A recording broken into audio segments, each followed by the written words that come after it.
Voilà, nous sommes de retour sur RTI 1 à Matin Bonheur et toujours en compagnie de Madame Christelle Malan, qui, ma foi, je sais que tout ce qu'elle dit en ce moment vous intéresse. Voilà. Nous parlons de la famille, de ce cadre familial d'éducation et de solidarité. Et vous êtes responsable de l'ONG Emmanuel Éducation. Alors, nous revenons sur les différents types de personnalités. Absolument. On avait démarré avec le passionné. Le passionné. Oui, on revient voilà. sur le passionné. Voilà, le passionné, voilà, à qui j'ai dit qu'il faut une femme ou un homme apathique, Oui. qui est raisonnable, parce que le passionné est dans la démesure, donc il pense Oui. qu'il peut tout, Oui. il veut tout, mais il est pas très réaliste. Donc il lui faut quelqu'un qui est apathique, parce que l'apathique, c'est quelqu'un qui est raisonnable. C'est pour ça que les apathiques sont de très grands comptables. Ce sont des très grands gestionnaires, parce qu'eux, Oui. ils sont toujours dans la raison. Ils sont jamais dans la démesure. Voyez. Ensuite, j'ai dit qu'il y a le colérique. J'ai dit que le colérique, c'est quelqu'un qui est très gentil, Merci très bon, beaucoup. très sensible aux problèmes des autres. Son problème, c'est qu'il ne maîtrise pas ses émotions. Il manifeste brutalement un sentiment de mécontentement. C'est-à-dire, quand il n'est pas content, tout le monde va savoir. Il casse tout, il mélange tout. crie, Mais il- après, il est dans le regret. Il peut venir discuter avec vous, rire avec vous. Il ne garde pas rancune. Le colérique, vraiment, il ne garde pas rancune. Mais quand c'est comme ça, la personne le- en face est, Oui, est énervée. c'est pour ça que justement, en face d'un colérique, il faut un flegmatique. Parce que le flegmatique, lui, il sait se maîtriser. Donc, il sait que ce que le colérique est en train de faire aura un terme. Oui. Et qu'après cela, il va retrouver son calme. Voyez. Donc, il faut un flegmatique en face. Le sentimental, donc, j'ai dit, ce sont toutes les personnes qui sont dans l'art. Ce sont de très grands Oui, créateurs, les artistes, des rêveurs, oui, absolument. les animateurs, là, conviviales aussi, l'animatrice, absolument. les réalisatrices. Tout à fait, absolument. Mais le problème, c'est qu'ils sont très émotifs. J'allais dire même trop émotifs. Ils sont cachotiers, discrets. Ils aiment qu'on sache quand ils souffrent, quand ils ne sont pas contents, quand ils aiment bouder. Donc, ils ont besoin de quelqu'un pour les coacher, pour les motiver. C'est pour ça qu'en face, il faut un sanguin. Le sanguin, c'est un motivateur. C'est quelqu'un qui est réaliste, mais c'est un très, très grand motivateur. Donc, c'est de lui dont le sentimental a besoin pour pouvoir trouver le bon équilibre. Ensuite, Alors, oui. on va rester un peu sur le sentimental. Oui. Généralement, quand on voit un sentimental, il a forcément une femme qui a un caractère chaud. Généralement. Peut-être, enfin, je Oui. ne sais pas, je n'ai pas de statistiques à ce niveau-là, Oui, mais je veux dire, ce que je veux dire, c'est que, vous voyez, en fait, c'est pas qu'il y ait un standard. Hein.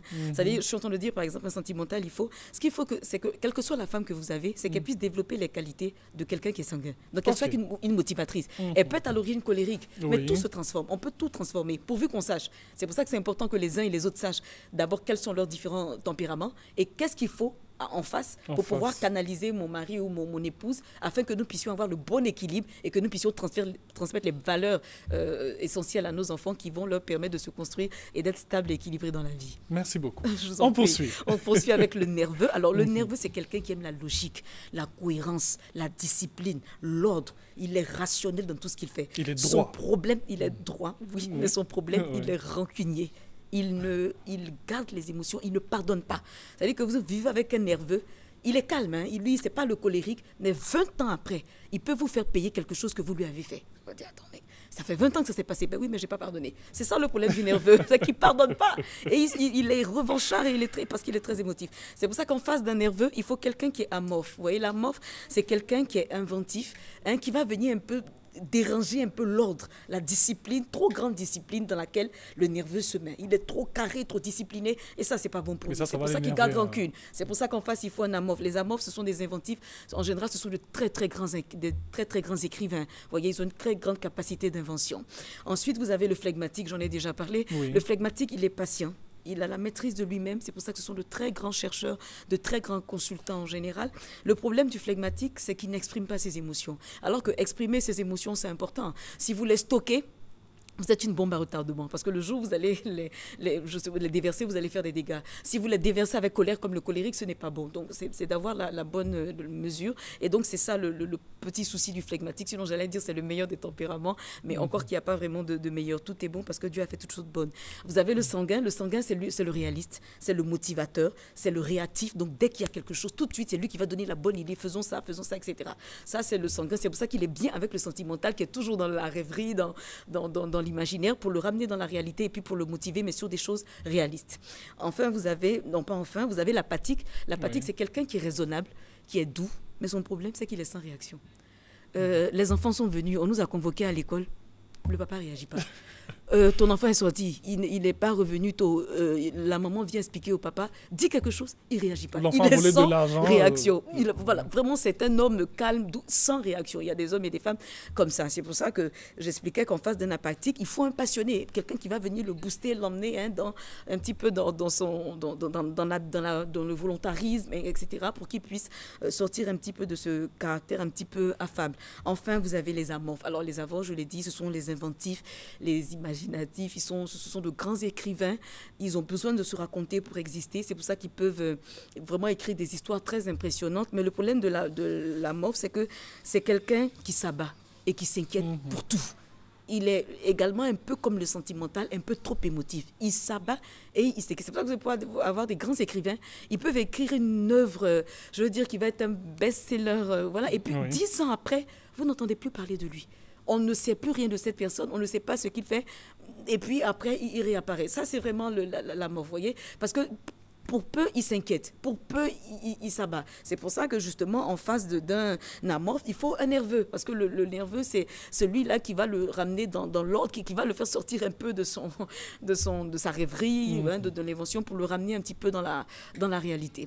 Alors, à vous entendre, on sent que c'est très important, cette harmonie de la personnalité. Là. Absolument. Parce que si vous n'avez pas cette harmonie, cet équilibre entre l'homme et la femme, vous voyez, très difficilement, vous-même, n'étant pas équilibré, vous ne pouvez pas transmettre ce que vous n'avez pas. Pour que vos enfants soient équilibrés, il faut que vous-même vous le soyez déjà, afin que vous puissiez transmettre des valeurs. Mais ce qui est bien, j'allais dire, il ne faut pas que les parents, parce que souvent quand je donne cet enseignement, il ne faut pas que les parents se culpabilisent pour dire, mais moi j'ai fait beaucoup de ratés, je me suis mise en colère, j'ai insulté mon épouse devant mes enfants et tout ça. Moi je crois que ce qui est important, confiez la destinée de vos enfants à Dieu.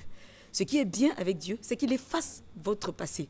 Dieu ne tient pas compte de tout ce que vous avez fait. Dès lors que vous reconnaissez que vous avez mal fait et que vous lui confiez la destinée de vos enfants, lui-même vous donne la sagesse nécessaire pour, j'allais dire, intérioriser, intégrer tout ce dont je viens de parler, tout ce dont votre enfant a besoin pour avoir le bon modèle pour avancer. Donc, si vous confiez la destinée de vos enfants à Dieu, c'est lui qui va vous donner la sagesse nécessaire pour les emmener vers le succès. Et surtout lorsqu'on a peut-être un tempérament nerveux ou colérique qu'on ne maîtrise pas, absolument. Il faut forcément aussi la religion pour... pour pouvoir le atténuer canaliser, tout ça. C'est ça. Et puis, il y a des indices. Je sais qu'on n'a plus assez de temps, mais il y a des indices pour reconnaître...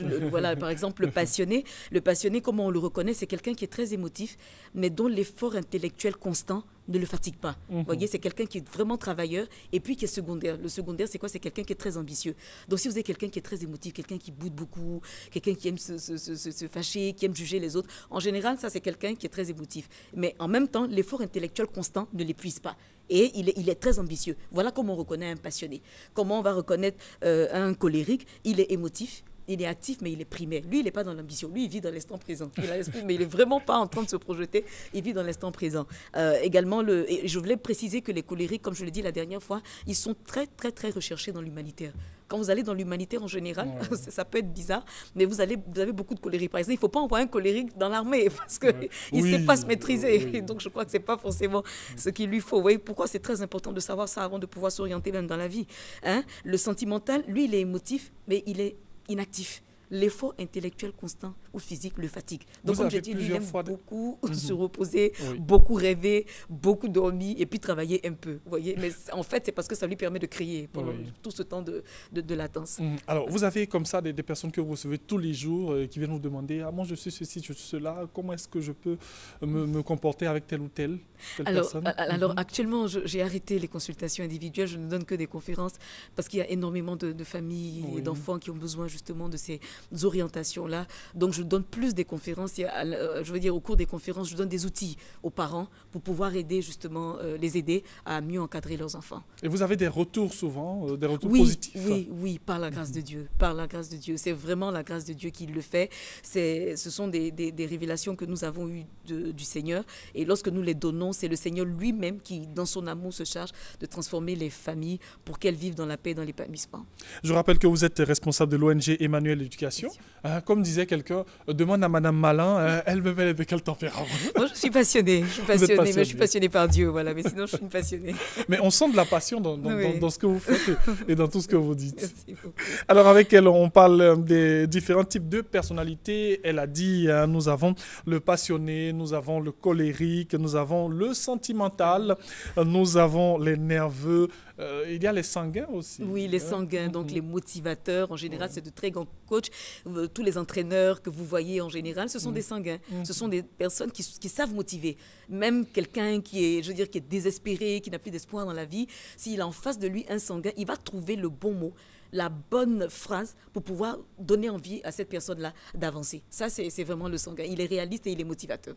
Est-ce qu'on doit y mettre de la manière, forcément? Ah si, ah si. Je veux dire, si vous vous attelez seulement à regarder le fond et pas la forme, jamais vous nourrissez. C'est pour ça que je dis toujours aux femmes, quand vous parlez à vos époux, c'est vrai que vous pouvez leur dire quelque chose qui est important ou qui est vrai. Mais si vous n'y mettez pas la forme, Oui.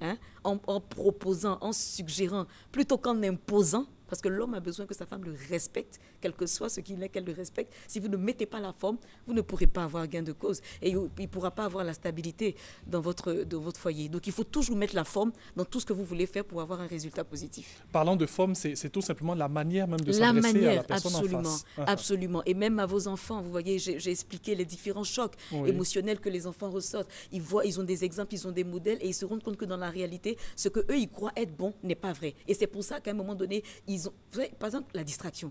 La distraction n'est que le résultat de la canalisation de choc émotionnel de l'enfant. Comme je vous ai dit, il voit des séries télé où on a des enfants sans être mariés à la maison, il y a des copines, il y a des copains qui viennent et tout ça. Donc ça, c'était choc pour lui. Donc il va commencer à tout casser. Il va commencer à être distrait. Il va commencer à taquiner les servantes. Elles vont préparer. Il vient, il renverse l'eau de ménage. La maman vient, on lui dit, mais l'enfant là, on ne peut pas le contenir. Et on le frappe. Non. En fait, c'est sa façon de canaliser le choc émotionnel qu'il a ressenti parce qu'il a vu une réalité qui est différente de ce que lui, il croyait être bon. Or, c'est ça qui l'a fait grandir. Lui, il s'est dit non, pour avoir du plaisir, il faut être un papa, il faut être une maman, et puis il faut être dans un foyer, il faut faire des enfants. Et il se rend compte que non, on peut être ensemble, faire des enfants sans être marié. Ça, c'est un choc. Donc, il a besoin de canaliser par ça. Donc, c'est de lui expliquer et d'être un modèle. Comme j'ai dit, connaître son tempérament, soi-même être équilibré et lui transmettre le bon modèle. Et pas de le frapper. Parce que quand vous le frappez, vous empirez. Après, encore, il va aller dans d'autres chocs et puis, malheureusement, après, tomber dans les déviations. Et on a toute cette dérive que nous voyons. Que nous voyons, absolument. Merci beaucoup, Madame C'est Christelle moi Malin. qui vous dis merci. Merci d'être venue. Vos contacts? Le 47 60 02 04. On peut reprendre, s'il vous plaît? Le 47 60 02 04. Alors, Madame Christelle Malin, responsable de l'ONG Emmanuel Éducation, merci pour tout ce que vous venez de nous dire. Merci, c'est vraiment gentil de votre part. Alors, une autre pause dans Matin Bonheur et ce sera le dernier virage de cette émission qui va nous conduire jusqu'à 8 heures.